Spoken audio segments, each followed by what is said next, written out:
भारताची अनुभवी कुस्तीपटू साक्षी मलिक हिनं कुस्तीतून निवृत्ती जाहीर केली आहे. भारतीय कुस्ती महासंघाची निवडणूक गुरुवारी पार पडली. संजय सिंह नवे अध्यक्ष झाले. ते माजी अध्यक्ष आणि भाजपचे खासदार ब्रिजभूषण शरण सिंह यांचे निकटवर्तीय आहेत. यावर्षी पहलवानांनी ब्रिजभूषण शरण यांच्या विरोधात मोर्चा काढला होता आणि दिल्लीतील जंतर मंतरवर आंदोलन केलं होतं. ब्रिजभूषण शरण सिंह यांचे निकटवर्तीय संजय सिंह भारतीय कुस्ती महासंघाचे अध्यक्ष झाल्यानंतर तिने हा निर्णय घेतलाय.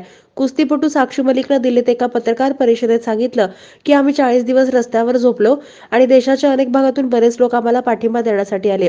जर ब्रिजभूषण शरण सिंह यांचे निकटवर्ती आणि व्यावसायिक भागीदार संजय सिंह यांची कुस्ती महासंघाच्या अध्यक्षपदी निवड होते तर मी कुस्ती सोडते. ज्यांनी आम्हाला पाठिंबा दिला त्या सर्वांचे आभार. आम्ही पूर्ण ताकदीने लढलो. अध्यक्षपदी ब्रिजभूषण शरण सिंह यांच्यासारखा माणूस राहतो तर मी माझ्या कुस्तीचा त्याग करते. हम नहीं जीत पाए और आप लोगों का बहुत बहुत धन्यवाद। और एक बात और कहना चाहूंगी कि लड़ाई लड़ी पूरे दिल से लड़ी, लेकिन अगर प्रेसिडेंट ब्रिजभूषण जैसे आदमी जैसा ही रहता है, उसका बिल्कुल सहयोगी है, उसका बिजनेस पार्टनर है, वो अगर इस फेडरेशन में रहेगा तो मैं अपनी कुश्ती को त्यागती हूँ और मैं आज के बाद कभी भी आपको बस सभी देशवासियों को धन्यवाद जिन्होंने आज तक मेरा सपोर्ट किया और मुझे बजरंग पुनिया म्हणाला, क्रीडा मंत्रालयाने आश्वासन दिलं होतं की WFI बाहेरून कुणीतरी फेडरेशनमध्ये येईल. संपूर्ण व्यवस्थेने ज्या पद्धतीने काम केलं त्यामुळे मुलींना न्याय मिळेल असं वाटत नाही. आपल्या देशातच न्याय उरलेला नाहीये, तो फक्त कोर्टातच मिळेल. ज्यासाठी आपण लढलो त्यासाठी येणाऱ्या पिढ्यांना आणखी लढावं लागेल. सरकारने दिलेलं आश्वासन पूर्ण केलं नाही. हमने पूरे देश के सामने, पूरी सरकार के सामने सारी चीजें खोल के रख दी, उसके बाद भी न्याय नहीं मिला तो वो बहन बेटियां किसके सामने रखेंगे अपनी बातें? तो मुझे नहीं लगता कि भाई बेटियों को न्याय मिलेगा, क्योंकि जिस हिसाब से पूरे तंत्र ने काम किया है, बेटियों को तोड़ने का काम अभी भी चल रहा है।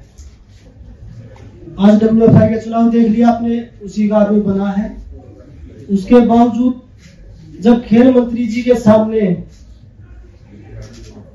15-20 लड़कियों ने अपने आप बीती बताई थी, आज 6 लड़कियां में भी तोड़ने पे पूरा जोर लगाया जा रहा है। आज तो WFI के चुनाव में किया है, धीरे धीरे उसको कोर्ट से भी बरी करवा देंगे. राष्ट्रकुल स्पर्धेतील सुवर्णपदक विजेत्या अनिता शिवरांचा पराभव करून संजय सिंह अध्यक्ष बनले. बुधवारपर्यंत बिनविरोध निवडणुकीचे प्रयत्न सुरू होते, मात्र यश आलं नाही. निवडणुकीत प्रत्यक्ष पद जिंकणार असल्याचा दावा संजय सिंह यांनी केला आणि तो त्यांनी जिंकून खरा करून दाखवला.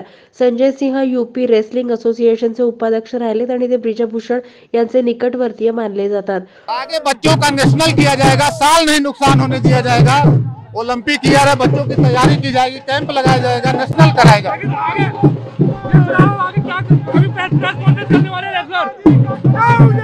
रेसलर जिनको कुश्ती करनी है वो कुश्ती कर रहे हैं, जिनको राजनीति करनी है वो राजनीति करें. राजनीति का जवाब राजनीति के अखाड़े में दिया जाएगा. निवडणुकीपूर्वीच्या अनेक बातम्यांमध्ये संजय सिंह यांच्या गटाला 50 पैकी 41 मतांचा पाठिंबा असल्याचं म्हटलं होतं. आसाम, हिमाचल प्रदेश, हरियाणा, जम्मू काश्मीर आणि ओडिशा वगळता जवळपास सर्व राज्याच्या कुस्ती संघटनांचा त्यांना पाठिंबा मिळेल असं सांगण्यात आलं होतं.